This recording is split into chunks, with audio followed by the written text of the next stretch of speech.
We'll talk about that. It's quite poor.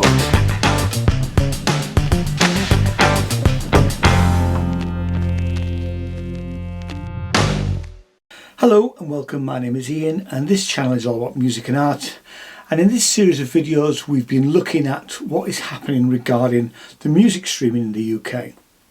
The UK Government's Digital Culture, Media and Sports Committee have been looking into the ways that streaming platforms and large record companies manage payments to songwriters, musicians and performers. And on the 15th of October 2020, Parliament published a news article stating that the Digital Culture, Media and Sports Committee were going to inquire into the impact of the streaming on the future of the music industry. This article stated that the inquiry would consider whether the government should take action to protect the industry from piracy in the wake of steps taken by the EU on copyright and intellectual property rights. Now, I knew that some high-profile musicians and music industry types were going to be giving evidence to the committee. And the first of these meetings was on the 24th of November 2020. And it continued through December into January and February of this year, 2021. Now, these were long meetings lasting over 3 hours. So what I've done is I've edited them all down into shorter videos, and you can find a link to all the previous meeting videos in the description down below. I've also created an introduction for each section, and if you want to, you can skip straight past those bits to the questions by clicking on the timestamps. Again, all of this stuff is in the description. So in this video we'll have a look at the first session from the 10th of February 2021, and I thought it would be worth providing a short background to the witnesses giving evidence in this first session. We have Roberto Neri, who is the chair of the Music Publishers Association, and Geoff Taylor, chief executive of the BPI. Roberto Neri was Executive Vice President for the UK of Downtown Music Publishing and also headed the European business development of its parent company, Downtown Music Holdings. He took up his position at the Music Publishing Association on the 3rd of July 2019. Geoff Taylor is Chief Executive of the BPI, the representative body for the UK record labels, and for the Brits Award Limited, which stages the annual Brits Awards. He joined the BPI as its chief executive in February 2007. All sessions were chaired by Julia Knight, and the complete list of committee members and relevant links are in the description down below. This recording is made in agreement with the UK Parliament's terms and conditions, which state that I cannot alter the video or audio in any way. I can't use the material for satire or use it on a website or social media platform that promotes, encourages and facilitates illegal activity or encourage hatred and antisocial behaviour. So here is part 1 of session 1 from the 10th of February 2021 into the economics of music streaming.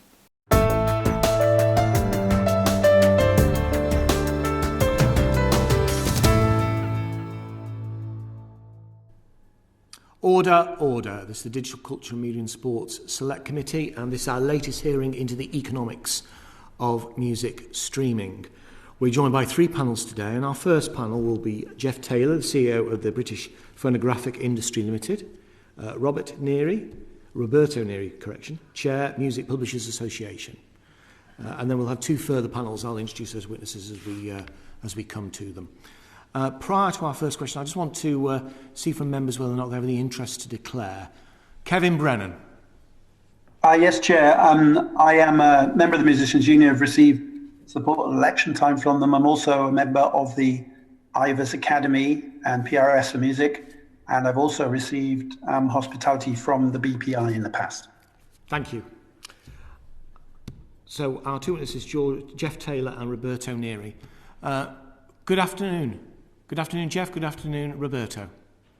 Good afternoon, Chair. Thank you. Good afternoon, Chair. And thank you very much for joining us today. It's much appreciated. My first question is to you, Geoff. Streaming, a sale or a rental? Discuss.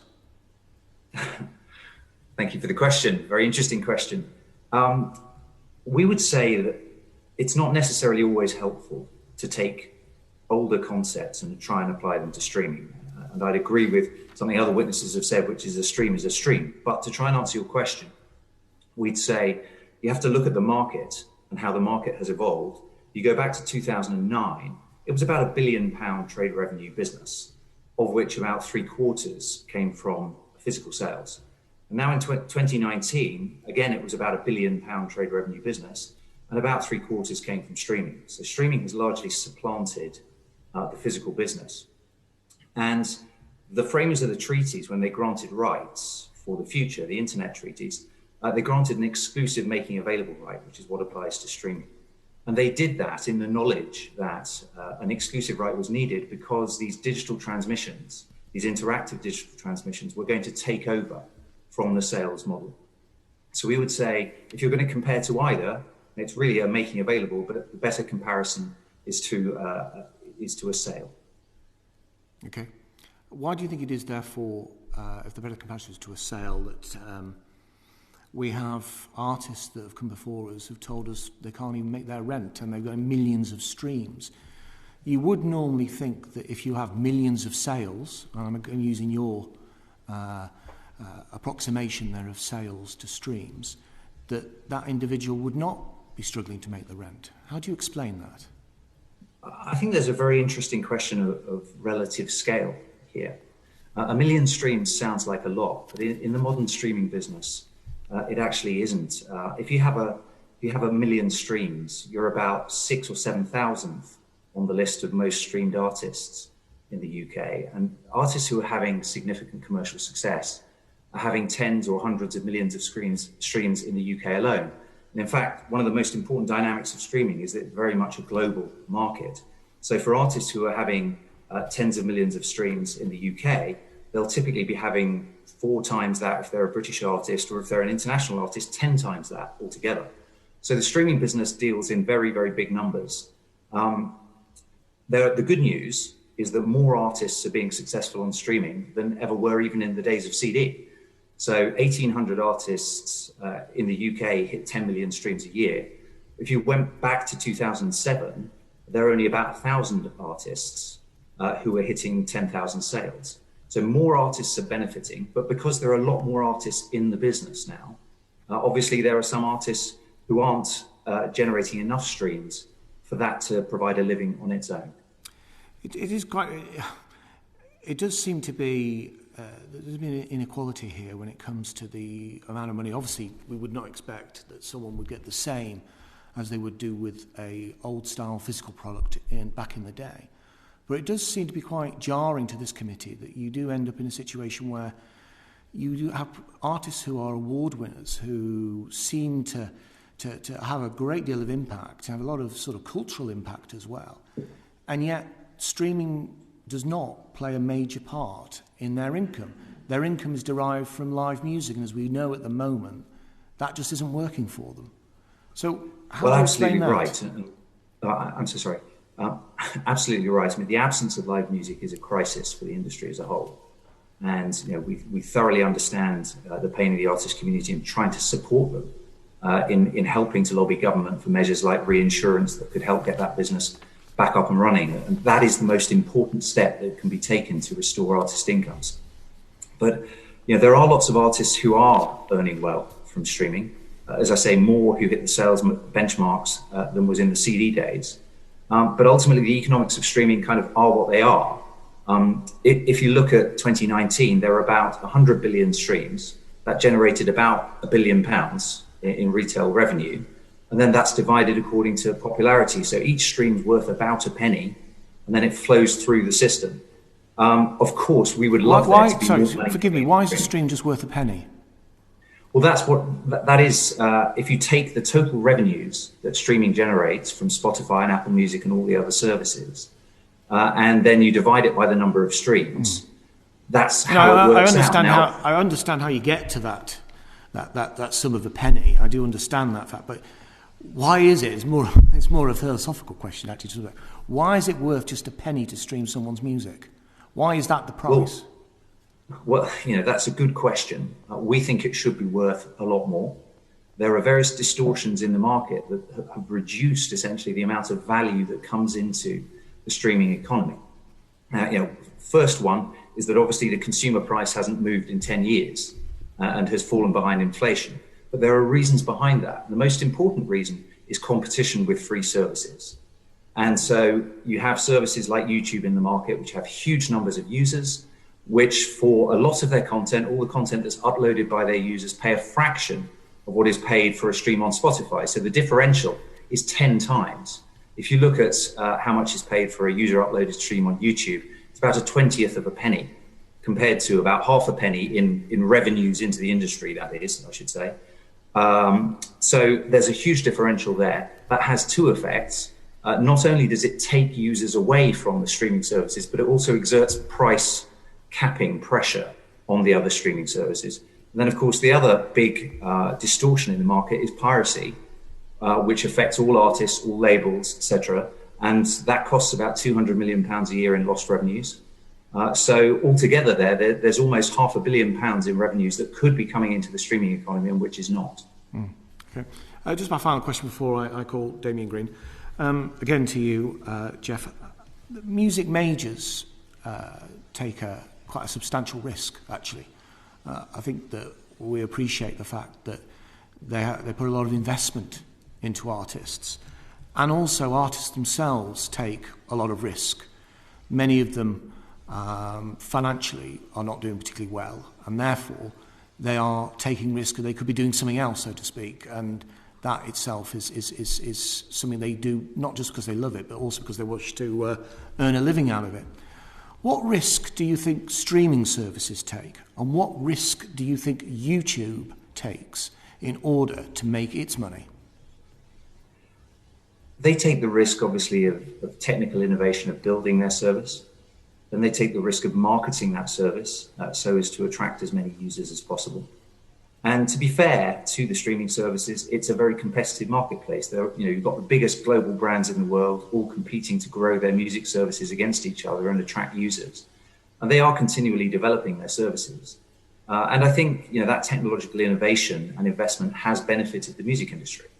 I think that the shares that you were referring to, Chair, a minute ago, the respective shares, are worked out in the market and I think probably reflect the relative risk and reward. But the total amount that is coming into the industry, as we said a moment ago, should be substantially higher. And that would benefit everybody in the chain. You didn't say about YouTube, though. So what risk are they? Are they taking any risk whatsoever? I mean, I can't see any from where I'm standing. Again, they have established and run a platform. That involves some element of risk. But we think that the ratio of their risk and reward is out of kilter because they are growing this business that is in part of an enormous advertising empire across all of Google's services, and yet they are paying such a tiny fraction. The differential between what YouTube pays and what Spotify and Amazon Music and other services pay is so huge. And that is entirely caused by the fact that their position on the safe harbor is that they don't necessarily need a license. When their users upload, they could operate without a license. That has resulted in a massive underpayment by YouTube to the music industry. Thank you. Damien Green. Thank you, Chair, and afternoon, both of you. Can I ask a few questions to Roberto and then a couple to Geoff, if I may? Roberto, obviously music publishing pays artists as though there's both a sale and a broadcast occurring, so some revenue gets split equitably between artists and publishers. On the basis of the previous discussion, why does publishing split the revenues in this way? First and foremost, thank you, Mr. Green. First and foremost, we represent music publishers at the MPA who in turn represent songwriters. Obviously, songwriters can be artists as well, but we represent songwriters. And historically, we've had a performance element to our business and a mechanical element, which has been long-standing for over 100 years. And does that model, as you say, which has existed since they invented shellac or perhaps cylinders, I don't know, does that apply? Should that be apply in the modern streaming world? You can argue that it shouldn't, and it'd be lovely if it was as simple as just calling it streaming income, which is how we see it. But the reality is there are implications in there. There is a performance element because it's being performed. There's a mechanical element behind that to actually get on the service. As you know, these streaming services can equally be, you can download the tracks onto your devices. So there lies the mechanical. So it's definitely a mechanical and a performance element within the stream. But is there any sort of underlying logic behind the inconsistency between publishing and recording in terms of the rewards?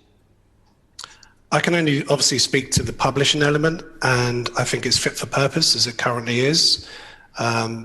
We work with various stakeholders to negotiate and to look at how it's divided.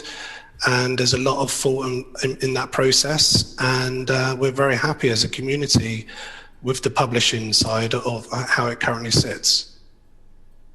The song side of the copyright receives 15% of streaming revenues, whereas the recording side receives 55%. And the committee has heard from songwriters and composers saying that this devalues the songwriting part of the process. Do you agree with that? If we go back, Mr. Green, to where we were when 10 years ago when streaming first surfaced, we were at 8 to 10%, and we've moved up in the right direction. Equally, my understanding is in more recent negotiations that the label share has actually come down slightly as we're moving up. So we're very convinced that we're moving in the right direction. I'm very glad to say that songwriters are at the table when we're discussing our negotiations, both at the society level and the various hubs that we're working with. And, could we do more? Would we like more? Of course, yes. But we are moving in the right direction. And we could question what maybe the streaming services are taking in what's called now the new normal we're living in. But we are moving in the right direction. Publishers fight hard on behalf of songwriters. To say that we are not getting what we deserve is, as I say, we'd love more, but we are fighting hard consistently to push that value up. So fair enough. So you've gone up from 8% to 15%. Where would you like to end up? I mean, would you like it to be 50-50? Well, it's a free market and we're all negotiating, and we'd love it to be as high as it possibly is. And as I say, with every negotiation, we're managing to nudge it up. Do you have a sort of target? Is it? It's literally we just have no every time. It wouldn't make sense for us to have any form of bar or any ceiling. We want to push the rates on behalf of songwriters as far as we can get them. And you think that anything more that goes to songwriters should come from the streaming services rather than any other part of the process? Because obviously a lot of people take bits of this pie. I can understand why people discuss these things. They're not as simple as that. As I say, we would like to take the share from wherever we can take it, and we are doing that with every negotiation. I would argue why the streaming service is taking double what the underlying composition, the musical work takes. Our songwriters, half of what they're bringing to the table. Without the song, there is no music service. Songwriters are the heart and soul of the entire music industry. Without a songwriter creating a song, there is no music industry. So of course, we value that, and we are fighting to push the rate up at every single negotiation. And what levers do you have for that? Because it's interesting what you've just said is reflected on some of the oral evidence we've heard from writers, as you'd expect, and it's clearly a big issue for them. Your submission didn't mention it particularly, but clearly you feel strongly about it as well. Do you have any levers that you can pull to increase the percentage?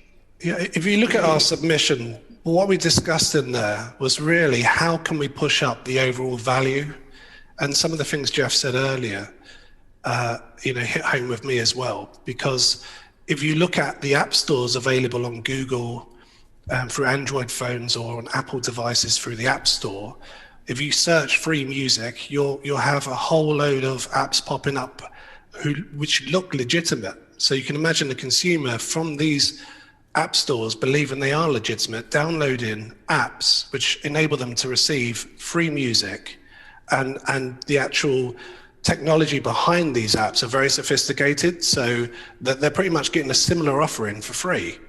So to Geoff's point as well, the $9.99 has been in play for 10 years now. It would be £13 plus with inflation alone if we could combat and allow them to raise the prices, but they're fighting with free. So I'm not here to bring sympathy for the digital services, but the reality is we'd all love that $9.99 to go up, because that will really impact all of the things you're hearing from some of these artists and songwriters, why they are upset at the moment. We need to bring the overall value of the stream rate up, and the only way of doing that is combating the free apps out there, and equally looking at the services you're discussing today, talking to them about some of the safe harbour provisions they're hiding behind. And we're not equipped to kind of deal with those large mammoth services with the takedowns we're trying to put on them. And then we're playing whack-a-mole. Every time we're taking down one of the usages they've put up, we're having to then try to take it down constantly. So we need to have some form of measures in place to keep all of those, to keep them down, basically. So we'd love the government to take that seriously in our asks, in our submission. Okay, thanks. I'm sure we'll come on to those questions later on. That's really interesting. A couple of questions to Geoff. Record labels in France and Germany split recording revenues similarly to the way UK publishers do. Isn't the UK's current situation inconsistent, both in comparison to the way other countries remunerate artists, but also to the way we do it with songwriting? I'm not sure that the model in France and Germany is so different on the recorded music side. As far as I see in the streaming economy in France and Germany, they're also record companies are directly licensing platforms. Those platforms are paying the label, and then the labels are paying their artists. So I think, across all our members, both independent and major, they see that structure as the structure that delivers the most value into the music economy. And that's why they would be concerned about any recommendations that would steer away from that. Because ultimately, it's all about bargaining power. And what labels need is the maximum bargaining power, as Roberto was saying, to argue for as much of share from the streaming services as possible. And that benefits then the artists who share in those revenues. Okay, one point about the global revenues then. The BPI recently said that 1 in 10 global streams are from British artists. Great, very good. That's huge credit to the industry. But the global streaming market is valued at 20 billion. The UK recording industry grosses under $1 billion. Simple maths would suggest that ought to be 2 billion rather than 1 billion. So where's that other billion gone? Well, firstly, you have to make sure you're talking about the same years. But secondly, there's £500 million in export income, which is also owned by the UK industry, that isn't typically included in our recorded music figures that you would read. And we're very excited about the opportunity to grow that. So as the recorded music business, which is, as you say, is worth, I think, about $22 billion, as that grows over the next few years, it's going to grow to about $40 billion. And we're about to publish a report about the opportunity for British music from exports, which is enormous.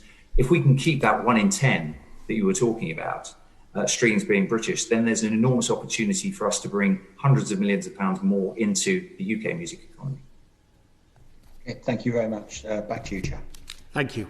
So thanks for watching. The next video will be a continuation of this first session. Thanks very much. Bye-bye.